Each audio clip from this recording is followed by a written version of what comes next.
saludo en Cristo Jesús a todos los radioyentes de la radio La Voz de María.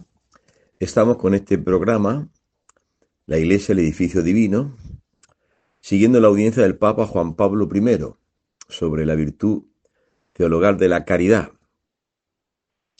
Ya la semana pasada hablamos de esta audiencia. Hoy continuamos con la segunda parte. Y dice el Papa así: la Biblia llama santo a Jacob y amado de Dios. Nos lo presenta empeñado en 7 años de trabajo a fin de conquistarse a Raquel para mujer suya. Y aquellos años le parecieron solo unos días por el amor que le tenía. Esto dice el Génesis, ¿no? Bueno, sabéis que su tío Labán le hizo una pequeña trampa, le metió en la tienda a Lía, la hija mayor. Al día siguiente, cuando despertó, Jacob se dio cuenta de que no era Raquel de la que él estaba enamorado.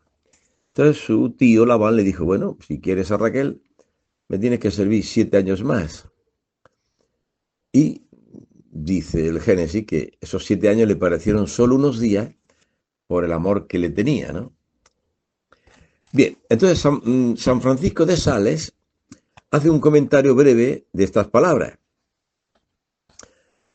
Este doctor de la Iglesia, San Francisco de Sales, dice: Jacob, escribe, ama a Raquel con todas sus fuerzas, y con todas sus fuerzas ama a Dios, pero no por ello ama a Raquel igual que a Dios, ni a Dios igual que a Raquel. Ama a Dios como a su Dios sobre todas las cosas, y más que a sí mismo. Ama a Raquel como a mujer suya sobre todas las demás mujeres, y más que a sí mismo. Ama a Dios con un amor absoluto y soberanamente extremo, y a Raquel con sumo amor conyugal. Un amor no es contrario al otro, porque el de Raquel no atropella las prerrogativas del amor de Dios. Bueno, este es un comentario bellísimo que hace San Francisco de Sales a esta página del Génesis. Dice el Papa, dice: por amor vuestro amo al prójimo. Aquí estamos ante dos amores que son gemelos, hermanos gemelos e inseparables. El amor a Dios y el amor al prójimo. Le llama el Papa Juan Pablo I, le llama dos amores que son hermanos gemelos. El amor a Dios y el amor al prójimo. Y amo, dice, por amor vuestro, Señor, amo al prójimo. Por el amor a Dios, ama al prójimo. ¿Cómo se entiende esto? Es sencillo, ¿no? Muy sencillo. De Dios hemos recibido todo: la vida, el sol, el aire, los alimentos, todo. Y también, lo más grande, hemos recibido su propio Hijo. Perdón. Y aquí está la clave. Hemos recibido a su Hijo Jesucristo, que nos amó, dice San Juan, nos amó primero. Y dirá San Pablo, cuando éramos enemigos, cuando éramos enemigos de Dios, Él nos amó. O sea, dio su vida por nosotros, dio su sangre por nosotros cuando éramos enemigos suyos. Aquí está la clave. Yo, ¿por qué tengo que hablar por qué tengo que amar a mi prójimo?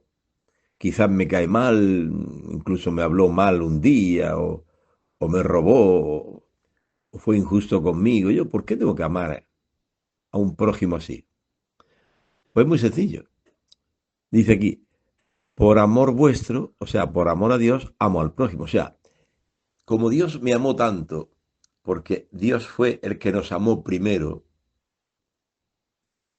y me amó cuando yo era su enemigo, cuando era enemigo de Dios, era malvado, violento, grosero. ¿Cuánta?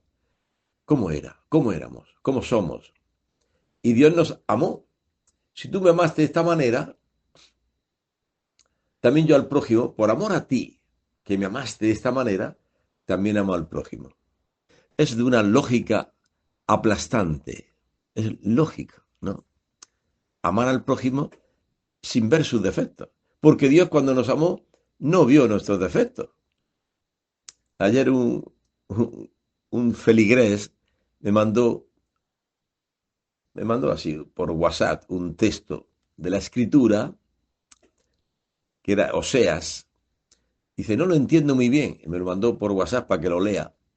Que decía así, el profeta Oseas, en el capítulo 2 dice el Señor, eh, me desposaré contigo para siempre. Y la nota de la Biblia de Jerusalén dice, Dios desposa a Israel como si fuese una joven virgen que nunca ha sido tocada por nadie. De esta manera Dios olvida el pasado adúltero de Israel. O sea, yo me desposaré contigo, dice el Señor, a Israel. Me desposo, este verbo está en la nota de la Biblia, dice que este verbo se utiliza referido a una joven virgen que no ha sido tocada por nadie, que solamente conoce los castos besos de su madre. Me desposaré contigo para siempre.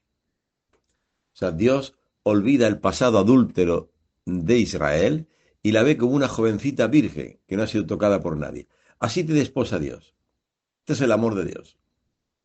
Dios nos ama así, olvidando nuestro pasado adúltero, olvidando nuestros pecados, nos ve como una joven virgen que no ha sido tocada por nadie. Así nos ama Dios. Nos amó primero, dirá San Juan. Amémonos porque Él, Dios, nos amó primero. Por eso podemos amar al prójimo, porque Dios nos amó primero. Bien, sigamos. Dice el Papa. A algunas personas es fácil amarlas, a otras difícil. No nos resultan simpáticas, nos han ofendido y hecho daño. Solo si amo a Dios en serio, llego a amarlas, en cuanto que son hijos de Dios y porque Dios me lo pide. ¿Eh?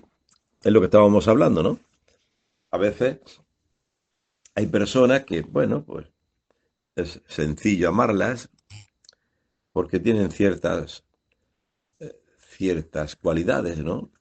De bondad, de humildad, y es fácil quererlas, pero a otras es difícil, ¿no? Una persona brusca, un poco grosera, altanera, no sé qué, o que te ofendió, dice el Papa, que no te resulta simpática, o que te han ofendido, te han hecho daño, entonces no, como que no es fácil, ¿verdad? Pero no es fácil en nuestras fuerzas. Si nos miramos a nosotros mismos, no es fácil, es difícil. Pero si miramos a Dios, que nos amó primero, y nos amó cuando, según San Pablo, cuando éramos enemigos de Dios, Él nos amó. Esta es la prueba de que Dios nos ama, que siendo nosotros enemigos, Él dio su sangre por nosotros. Aquí está la clave. Hemos sido enemigos de Dios, le hemos ofendido, le hemos clavado en la cruz con nuestros pecados y ofensas, y Él no nos sacó un ojo, no nos cortó una mano, ofreció su sangre al Padre para que nos perdone. Padre, perdónales, porque no saben lo que hacen. Este es el eje central del amor. Él, Dios, nos amó primero. Por tanto, mirando este amor, puedo ver que todo lo que hace el prójimo es una pajita pequeñita, una brizna en el ojo. Y todo lo que yo he hecho a Dios ha sido una viga enorme que es clavarlo en la cruz. Entonces, esta es la perspectiva cuando hablamos de amor a Dios y amor al prójimo. Porque Él nos amó primero.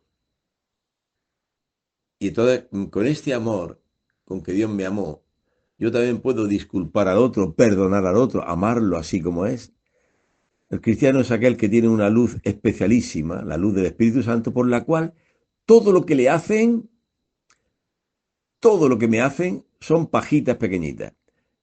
Y yo veo la viga de mi ojo, o sea, la luz especialísima que tiene el cristiano, ver la viga de su ojo, por la cual yo he clavado a Dios en la cruz con mis pecados de toda mi vida, y Él me amó, me perdonó.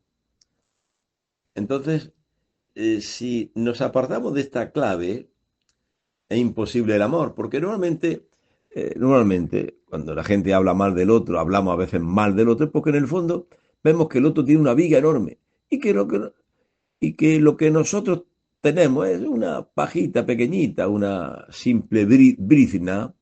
Tendemos a justificarnos, yo no robo ni mato, entonces el pecador es el otro, que es un borracho, que es un adúltero, que es un ladrón, entonces pensamos al revés del Evangelio. Pensamos que la viga la tiene el otro y lo que yo tengo es una pajita pequeñita, una brizna en el ojo. Entonces, claro, con esta mentalidad así se explican todos los divorcios, todos los asesinatos, todas las guerras, se entienden así. El otro me ofendió, el otro me ha hecho daño, el otro ha sido un canalla, un malvado, entonces tengo que vengarme, tengo que no sé qué, toda la... Así vive el mundo, ¿no? El cristiano es luz para el mundo, le está mostrando al mundo, su misma vida le muestra al mundo. ¿eh? Eh, Ayer decía el Papa León, en la acogida del jubileo de los jóvenes, decía el Papa, siendo lo que sois, ya soy luz para el mundo. ¿Por qué el cristiano es luz para el mundo? Siendo lo que es, siendo cristiano, así somos luz. Entonces, ¿somos luz o somos tinieblas? Porque si tenemos rencor al otro, odio, etcétera, pues es señal de que somos tinieblas, de que no estamos viendo nuestra viga, no estamos viendo que Dios nos perdonó todo, no lo estamos viendo. Nada más que estamos viendo el defecto ajeno. Por eso dirán los padres de la iglesia, padres del desierto, aparta tu vista de vidas ajenas. Tú concéntrate en lo que dice Jesús. ¿Qué dice Jesús? Quítate la viga de tu ojo. Es un mandato de Jesús. Jesús no solamente nos dio el mandato del amor fraterno, amaos como yo os he amado, perdonad no 7, sino 70 veces 7. Estas son palabras maravillosas de Jesús, nuestro Señor. Pero también Jesús dijo otras palabras, que las olvidamos. Nos dio también otro mandato. Quítate la viga de tu ojo. Después podrás ver para sacar la pajita del ojo de tu hermano. Quítate la viga. Es un mandato de Jesús. ¿Cómo nos quitamos la viga del ojo? ¿La estamos quitando? Pues, yo no. La gente ni piensa en eso, ¿no? Lo único que piensa es, pues, para comer hay que trabajar, trabajar y comer. Y también hay que descansar y un poco ver televisión o con el celular, el, el WhatsApp, no sé qué, los mensajes. Pero ¿quién piensa en seguir el mandato de Jesús? Quítate la viga de tu ojo, porque eso es lo que nos obstaculiza a amar al prójimo, que no nos quitamos la viga de nuestro ojo. Y entonces, el que tiene la viga es el otro, porque ha hecho esto, esto, esto y esto. Bueno, continúa el Papa diciendo, Jesús ha señalado también cómo amar al prójimo, o sea, no solo con el sentimiento, sino también con las obras. Este es el modo, dijo. Os preguntaré, tenía hambre en la persona de mis hermanos pequeños. ¿Me habéis dado de comer cuando estaba hambriento? ¿Me habéis visitado cuando estaba enfermo? Son formas concretas de amar, ¿no? El- hemos hecho esto con los hermanos míos más pequeños, Jesús dice. ¿Cuántas veces hicisteis con estos hermanos míos más pequeños?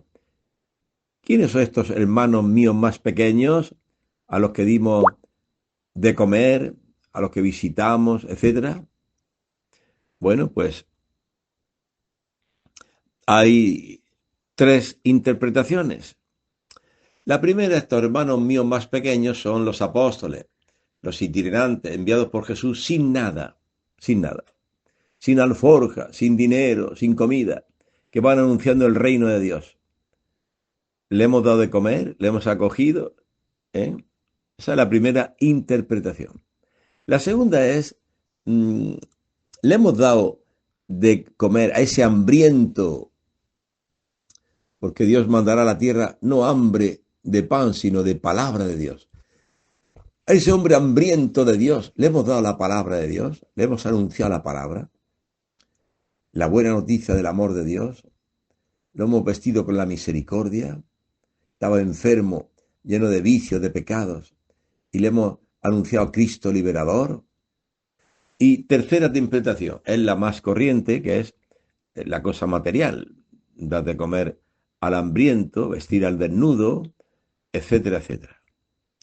Lo hemos hecho esto, nos puede preguntar el Señor, al final, nos preguntará el Señor, al final de los tiempos, para recibir el premio o el castigo. Continúa el Papa, Juan Pablo I, diciendo: el catecismo concreta esta y otras palabras de la Biblia en el doble elenco de las 7 obras de misericordia corporales y las 7 espirituales. El elenco no está completo y hará falta ponerlo al día. Por ejemplo, entre los hambrientos hoy no se trata ya solo de este o aquel individuo. Hay pueblos enteros hambrientos de la palabra de Dios que no han sido evangelizados. Si pensamos en China, en la India, en Japón, apenas hay un grupito de cristianos y son millones. Lo que hay en Indonesia, Tailandia, Camboya, Japón, la India, China, es millones y millones. La superpoblación del mundo entero está ahí. Hemos evangelizado ahí. Poca presencia cristiana hay en esos lugares. El Papa Juan Pablo II decía que en este tercer milenio que hemos entrado debe ser la evangelización de Asia. En el primer milenio fue la evangelización de Europa. En el segundo más bien fue la evangelización de América y de África. En este tercer milenio, el tercer milenio adveniente que escribió el Papa Juan Pablo II, está debería, debería hacerse esta evangelización de Asia. Hemos llevado el pan de la palabra a Asia y también naciones enteras, que muchas que también pasan hambre material. Hay esta preocupación por el pobre, etcétera. Todos recordamos las graves palabras del Papa Pablo VI. Con lastimera voz los pueblos hambrientos interpelan a los que abundan en riquezas. Y la Iglesia, conmovida ante tales gritos de angustia, llama a todos y a cada uno de los hombres para que, movidos por amor, respondan finalmente al clamor de los hermanos. Aquí la caridad se añade a la justicia, porque, sigue diciendo Pablo VI, la propiedad privada para nadie constituye un derecho incondicional y absoluto. Nadie puede reservarse para uso exclusivo suyo lo que de la propia necesidad le sobra, en tanto que a los demás falta lo necesario. Llamar suyo a la propiedad privada, estemos atentos, porque en la iglesia primitiva, el modelo de iglesia, una de las cosas que dicen los Hechos de los Apóstoles es que allí nadie llamaba suyo a sus bienes, todo lo tenían en común. Entonces, como un faro, una luz que ilumina el mundo entero, la iglesia primitiva, mirad cómo se aman, decían los paganos, que transmitía esta luz del amor, donde allí nadie llamaba suyo a sus bienes y todo también se distribuía según la necesidad de cada uno, ¿no? Entonces la evangelización al mundo entero y que da como consecuencia, pues, la evangelización queda como consecuencia el desprendimiento. Jesús entra en casa de Zaqueo, lo ama así como es, Zaqueo conoce el amor de Dios y entonces sí, la mitad de sus bienes se lo da a los pobres. Y a los que robó le da 4 veces más. Jesús dirá, hoy ha llegado la salvación a esta casa. O sea, lo primero que anuncia la iglesia no es un moralismo. Tienes que vender tus bienes y dáselos a los pobres. Las naciones ricas que le dé a los pobres. Esto no es lo primero que anuncia la Iglesia. La Iglesia anuncia el amor de Dios. Jesucristo nuestro Señor no entró en casa de Zaqueo diciéndole eres un ladrón. Y era un ladrón.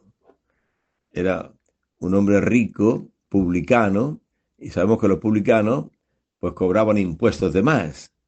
Este hombre, Zaqueo, se ha hecho rico a costa de robar a los demás, de coimarle, la coima, el abuso, ¿no? Y Jesús no entra señalándolo. Tú eres un ladrón. No, Jesús lo ama, así como es. Entra a su casa, así como es. Come en el banquete, en la mesa de Zaqueo, lo ama así como es. Sintiéndose amado, explota de alegría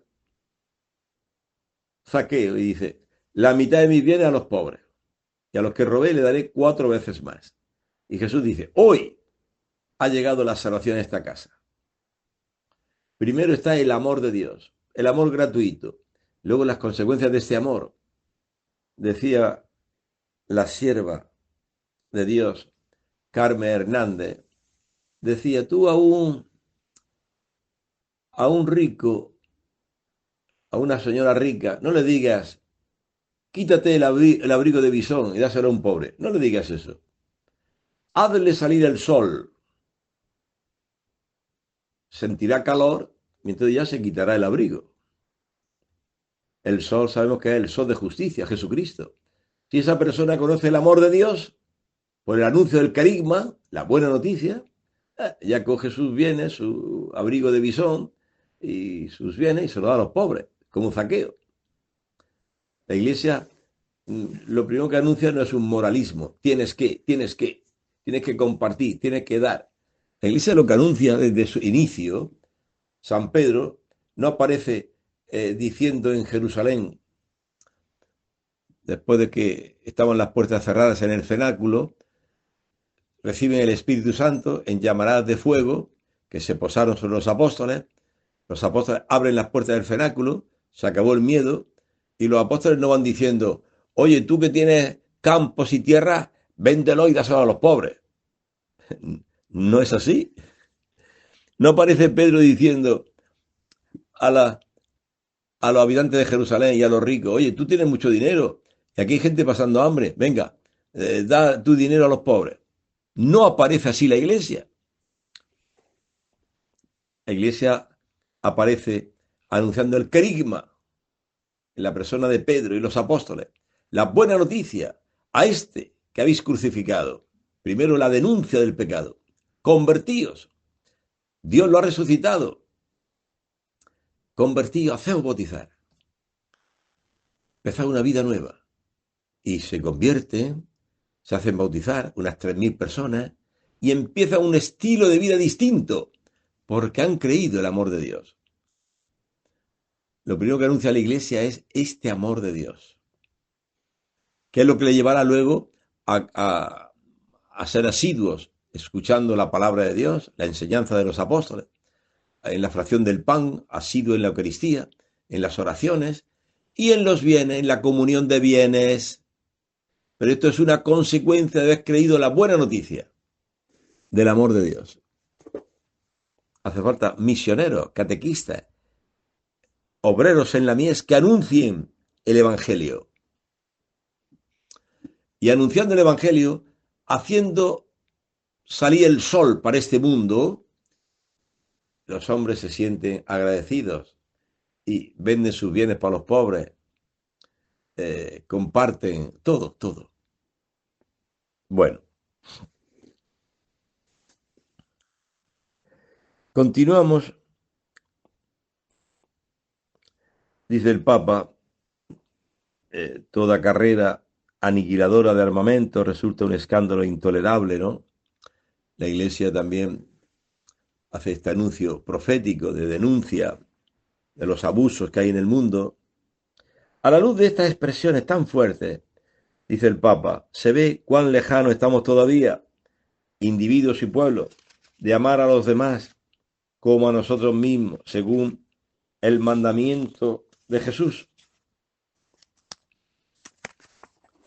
Otro mandamiento, de Jesús, el perdón de las ofensas recibidas. A este perdón parece que el Señor casi da precedencia sobre el culto. Si vas pues a presentar una ofrenda ante el altar y ahí te acuerdas que tu hermano tiene algo contra ti, deja allí tu ofrenda ante el altar, ve primero a reconciliarte con tu hermano y luego vuelve a presentar tu ofrenda. O sea,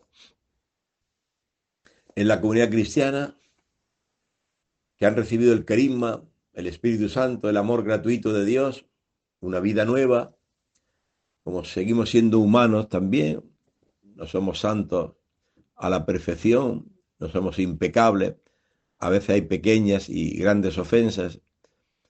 Entonces, si tu hermano tiene algo contra ti, pues primero hay que reconciliarse. Primero, el perdón. Primero, antes de celebrar la Eucaristía, es reconciliarse. Tu hermano, tu suegra, tu cuñado, tu hermano, hermano de comunidad, tu vecino, tiene algo contra ti, no se hablan, pues antes de recibir el cuerpo de Cristo en la Eucaristía, reconcíliate. Pide perdón, perdonad, perdonad y seréis perdonados. ¿Y cuántas veces? Hasta 7. Porque también entre los apóstoles había sus cosas, ¿no? A veces los apóstoles se indignaban los 10 contra Juan y Santiago, los otros dos que habían pedido una cosa un poco presuntuosa, sentarse a la derecha y a la izquierda en el reino de Dios con Jesús. Y los otros 10 se indignaron contra estos dos apóstoles. Y dice San Juan Crisóstomo, porque en el fondo todos deseaban lo mismo, ser los primeros. Jesús les mostrará cuán equivocada estaba esta petición, ¿no? Y les muestra el camino del servicio. Servir, como el Hijo del Hombre vino a servir y ocupar el último lugar, el ser el siervo de todos, el esclavo de todos. Es un camino distinto a la soberbia de la vida, de ser los primeros, pisando a los demás, etcétera, etcétera. Bien, continuamos. Dice el Papa Juan Pablo I, las últimas palabras de la oración son: Señor, que os ame cada vez más. También aquí hay obediencia a un mandamiento de Dios que ha puesto en nuestro corazón la sed del progreso. Nunca amamos a Dios lo suficiente, porque Dios es tan santo, tan poderoso, tan maravilloso, que todo lo que hacemos por Él siempre son mezquindades comparado con lo que Él nos amó, dio su vida por nosotros. Todas las generosidades del hombre, toda la limosna, todo, eso son generosidades, son tacañerías comparado con lo que Cristo dio por nosotros. Hasta la última gota de su sangre nos amó primero. Bien. Continúa el Papa Juan Pablo I diciendo: de los palafitos, las cavernas y las primeras cabañas, hemos pasado a las casas, los palacios, los rascacielos. De los viajes a pie o a lomos de un mulo o de un camello, hemos pasado a los coches, los autos, los trenes, los aviones. Y se desea progresar todavía más con medios cada vez más rápidos, alcanzando metas cada vez más lejanas. Pero amar a Dios, ya lo hemos visto, es también un viaje. Y Dios lo quiere cada vez más intenso y perfecto. Ha dicho a todo lo suyo: vosotros sois la luz del mundo, la sal de la tierra. Sed pues perfectos como perfecto es vuestro Padre Celestial. Entonces, ¿por qué es perfecto nuestro Padre Celestial? Nosotros estamos llamados a ser perfectos, como lo es el Padre Celestial. ¿Y por qué es perfecto el Padre Celestial? Lo dice el Evangelio. Porque hace salir el sol sobre buenos y malos, hace llover sobre justos e injustos. No dice Dios: a ese que roba, que mata, a eso no le mando la lluvia, que se muera de sed. No dice Dios eso. Tampoco dice Dios, a ese que adultera, que miente, no le mando el sol, que se muera de frío. No dice Dios eso. Dios no es chantajista. Ama gratuitamente. Así es el amor de Dios. Entonces, nosotros estamos llamados a ser perfectos. Esa es la condición para ser perfectos. Amar así, a justos e injustos, a buenos y malos, a los que hacen daño y los que hacen el bien, a amar a todos. Esos son los hijos de Dios. Todo hijo se parece a su padre, ¿no? Ve a un niño de 5 años y dice, oye, ¿cómo se parece a su papá?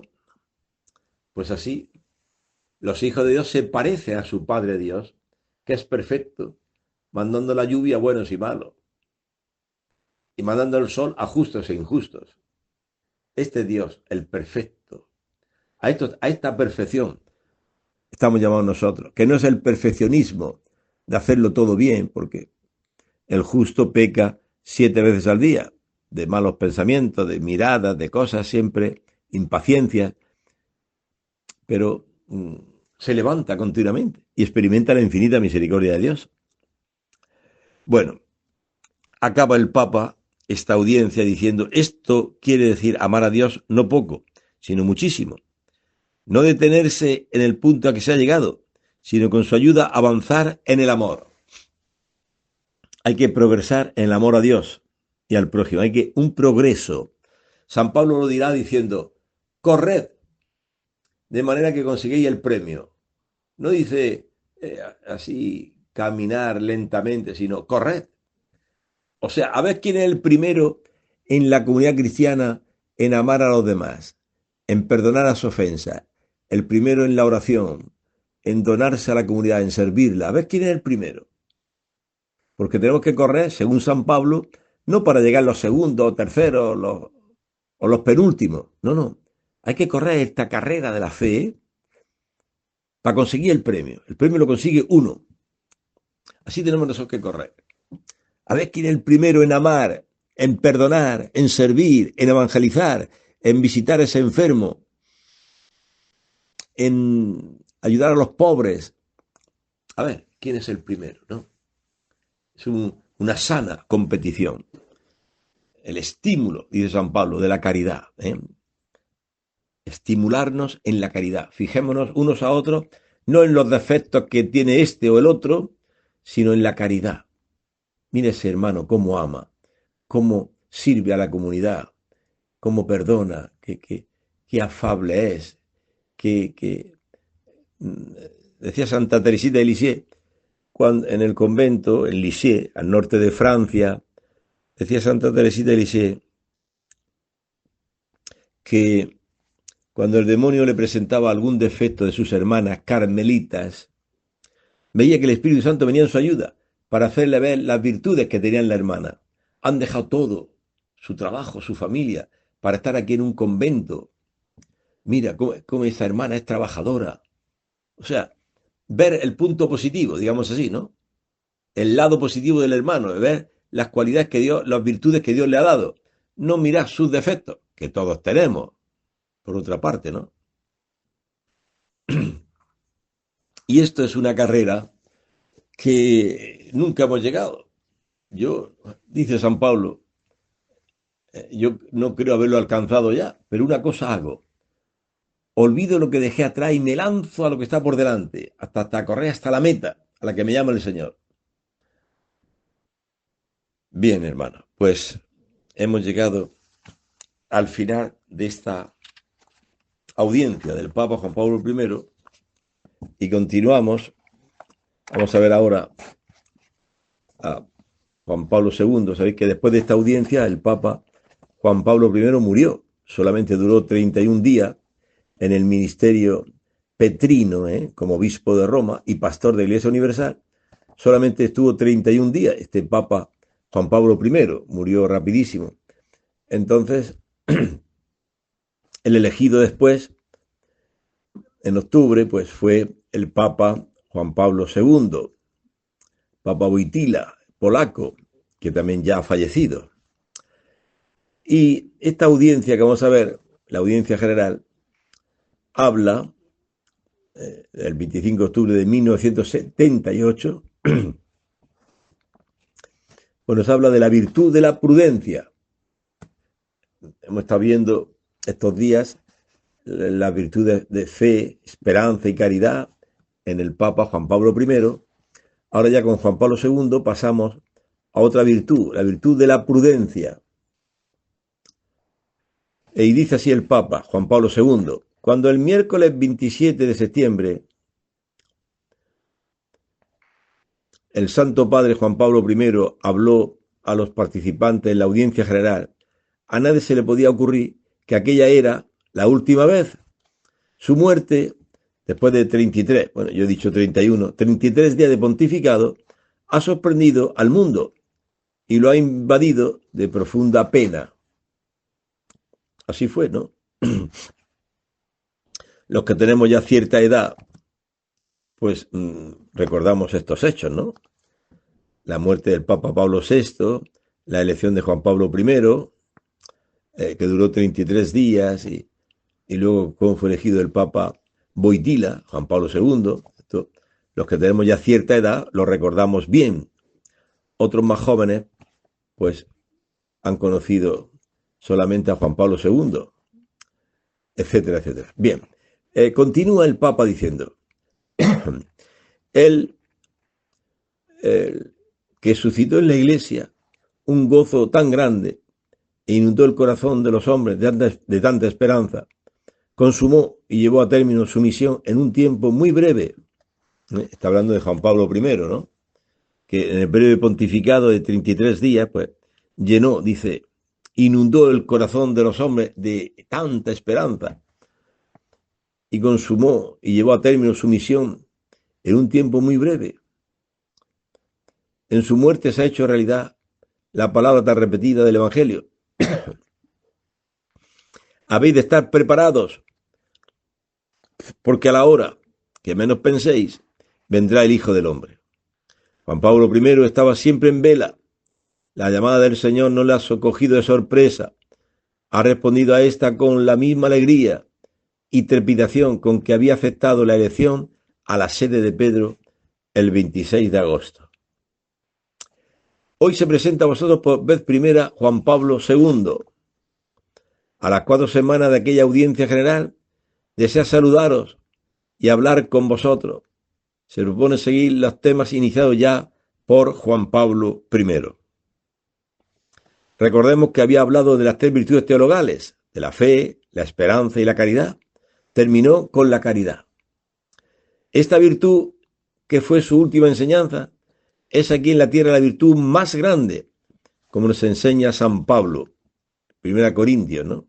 Es la virtud que va más allá de la vida y de la muerte, porque cuando termina el tiempo de la fe y de la esperanza, el amor permanece.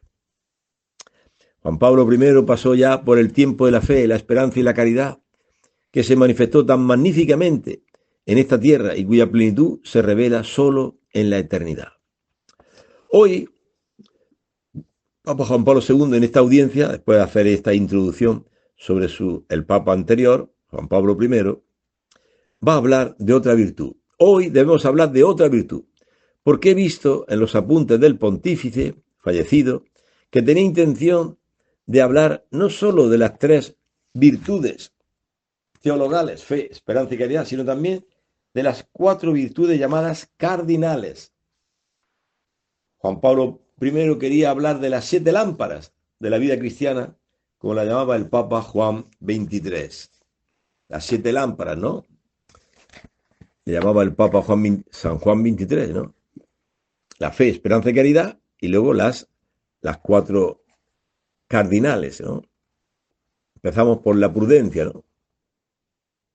Yo, dice el Papa Juan Pablo II, quiero seguir hoy el esquema que había preparado el Papa desaparecido y hablar brevemente de la virtud de la prudencia. De esta virtud han dicho ya muchas cosas los antiguos.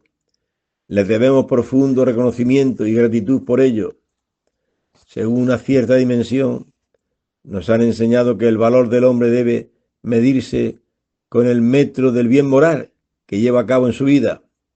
Esto precisamente sitúa en primer puesto la virtud de la prudencia. El hombre prudente, que se afana por todo lo que es verdaderamente bueno, se esfuerza por medirlo todo, cualquier situación y todo su obrar, según el metro del bien moral. Ajustar su vida al bien moral, el hombre prudente. Dice el Evangelio, el hombre prudente que edificó su casa sobre roca. Y el Papa le llama, se afana en todo, es prudente, se afana por todo lo que es realmente bueno y se esfuerza por medirlo todo.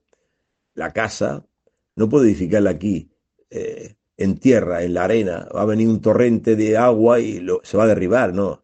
El hombre prudente dice, no, hay que edificar en roca, hay que ahondar los cimientos, meter piedra, hormigón, el cemento, el hierro, o sea, hay que poner buenas bases, hombre prudente, porque si edifica donde primero te pilla, vamos a edificar aquí la casa, pero si no hay cimientos, vendrá un día la lluvia y como no hay, la tierra arrastrará todo, se caerá la casa.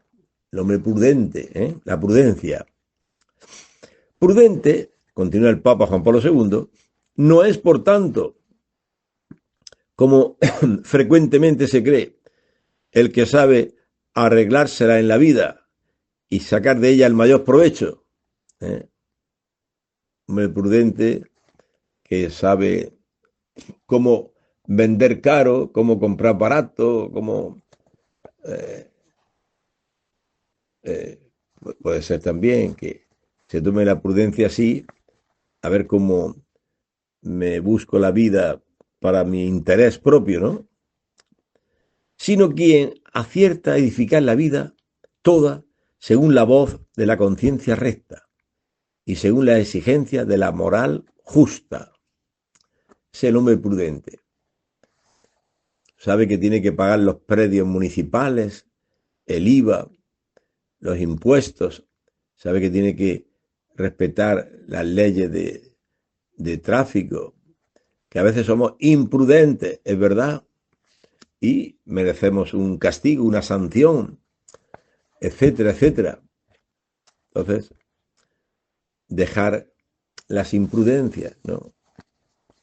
Y vivir una vida con una conciencia recta, según la exigencia de la moral justa. De este modo, continúa el Papa, de este modo la prudencia viene a ser la clave para que cada uno realice la tarea fundamental que ha recibido de Dios. Esta tarea es la perfección del hombre mismo. Dios ha dado a cada uno su humanidad. Es necesario que nosotros respondamos a esta tarea programándola como se debe.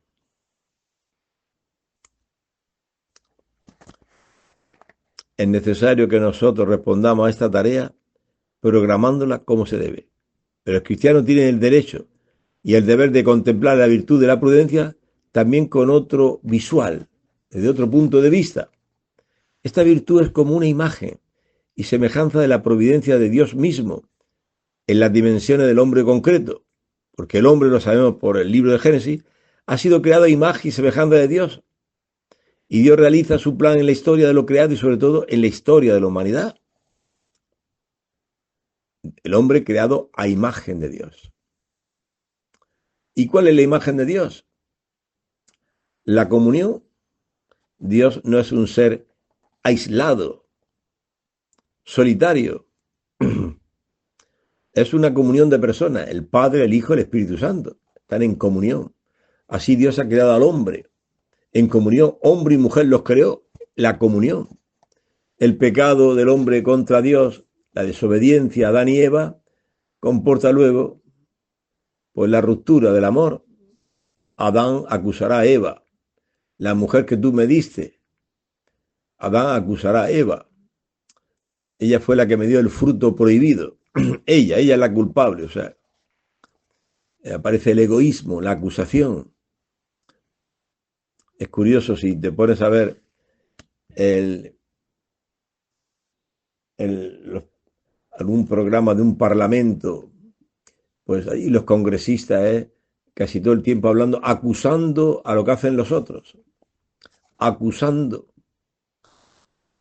Adán acusa a Eva, la acusación, lo mal que lo hace el otro partido. Y el otro partido dice, no, lo mal que lo hace este partido. Y así, ¿no? La acusación. Bueno, continúa el Papa diciendo, el objetivo de este designio es el bien último del universo, como enseña Santo Tomás. Dicho designio se hace sencillamente designio de salvación en la historia de la humanidad, designio que nos abarca a todos nosotros. En el punto central de su realización se encuentra Jesucristo, en el que se ha manifestado el amor eterno y la solicitud del Dios mismo, Padre, por la salvación del hombre. Esta es a la vez la expresión plena de la divina providencia. O sea que la divina providencia no se ha manifestado solamente en la creación, sino mucho más en la redención. Sí, se ha manifestado el amor de Dios en la creación, pues creando al hombre y a la mujer, el aire, el sol, los alimentos, cómo nos ha amado Dios. Pero mucho más grande que este amor manifestado en la creación está el amor manifestado luego en la redención. El justo morirá por los injustos para llevarnos a Dios. Esta es la obra de la redención de Cristo, que siendo Dios se hace maldito en una cruz, para que todos los malditos, porque somos por nuestros pecados, heredemos la bendición, tengamos vida eterna. Esta es la obra de Cristo, ¿no? Se hizo maldición por nosotros, para que nosotros seamos benditos y heredemos siempre la bendición. Bueno,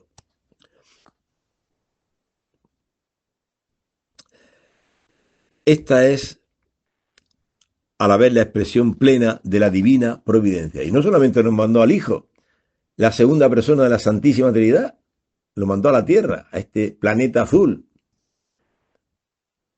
sino que también Dios Padre nos mandó también a la Tierra, a la tercera persona de la Santísima Trinidad, el Espíritu Santo, que nos dignifique, nos diviniza, nos hace llamar a Dios papá, Padre. ¿Qué obra? ¿Cómo no amar a Dios? Creador, Redentor, Santificador. ¿Cómo? ¿Qué más puede hacer Dios por nosotros? Que no lo haya hecho. Tanto que murmuramos y nos quejamos, pero Dios desde el balcón del cielo se asoma y quiere que alguien que le alabe, que reconozca lo que Dios ha hecho por nosotros. Y encuentra murmuraciones, quejas, guerras, maldades. Y Dios lo que quiere, el pueblo que yo me he formado cantará mis alabanzas, o sea, que le alabemos. Santo, santo, santo. ¿Cómo nos has amado? Tanto, ¿no? Bien. Continúa el Papa diciendo, por consiguiente, el hombre que es imagen de Dios debe ser, como otra vez nos enseña Santo Tomás, en cierto modo, la providencia, pero en la medida de su propia vida. El hombre puede tomar parte de este gran caminar de todas las criaturas hacia el objetivo, que es el bien de la creación. El hombre puede imitar a la creación. Mira las nubes, mueren como nubes y nos dan el agua para el, para el cultivo de las plantas, que crezcan los frutos, las semillas, para que el hombre pueda beber, lavarse. El árbol muere como árbol, nos da el fruto, nos da la leña, la madera, para hacer una silla, para calentarnos el fuego. El sol muere como sol, dicen los astrónomos que un día el sol desaparecerá, ¿no? Se está consumiendo el sol.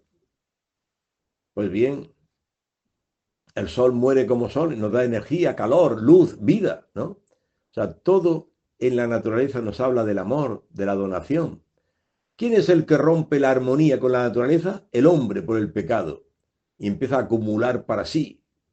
No amontonéis tesoros en la tierra, empieza a acumular, ¿no? Para sí. Rompe con el egoísmo, rompe el, el ritmo de la creación, que es el amor, la donación. ¿Eh? Los árboles nos donan la madera, nos donan los frutos. Las nubes mueren y nos donan la lluvia. El sol está muriendo y nos va donando la energía, el sol, la luz, el calor. Todo en la naturaleza nos habla de este amor, esta donación.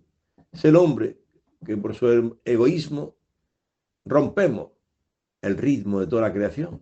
Por eso Jesús aparecerá en su ministerio anunciando esto, la conversión. Convertíos, porque el hombre ha roto con el Dios de la creación, el Dios del amor.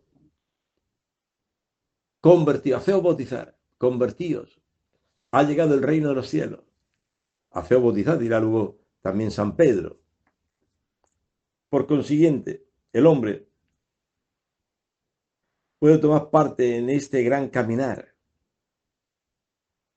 de todas las criaturas hacia el objetivo, que es el bien de la creación, expresándonos aún más con el lenguaje de la fe. El hombre debe tomar parte en este designio divino de salvación. Debe caminar hacia la salvación y ayudar a los otros que se salven. Ayudando a los demás, se salva a sí mismo. Esta es la enseñanza. El hombre donándose, se salva a sí mismo. El grano de trigo enterrado, pudriéndose, crece una espiga, una hierba, una espiga, y luego se recogen 80, 100 granos de trigo. Oye, pero si sembré un grano, sí, pero mira, por su muerte, por pudrirse debajo de la tierra, mira lo que ha crecido. Una espiga con 80, 100 granos de trigo. Ese es el amor. Cristo que muere, este grano de trigo que muere en la cruz, y mira los frutos. La Iglesia Católica, extendida en los 5 continentes. ¿Cuántos sacerdotes del mundo entero? Miles, miles. ¿Cuántos fieles cristianos bautizados? ¿Cuántas conversiones? ¿Cuántos santos, mártires? Mira el fruto de un grano de trigo que murió. Cristo, que murió en la cruz. Mira la fecundidad de la Iglesia. Bueno, pues seamos prudentes en el sentido de la prudencia de Dios. Cómo nos amó primero, cómo dio su vida por nosotros en la creación, creándolo todo para el hombre y dándonos a su Hijo, la segunda persona de la Santísima Trinidad, y dándonos también la tercera persona de la Santísima Trinidad, el Espíritu Santo. ¿Qué más puede hacer por ti? ¿Qué más puede hacer que no lo haya hecho? Bien, hermanos, hemos llegado al final. Hasta el próximo día, Dios mediante.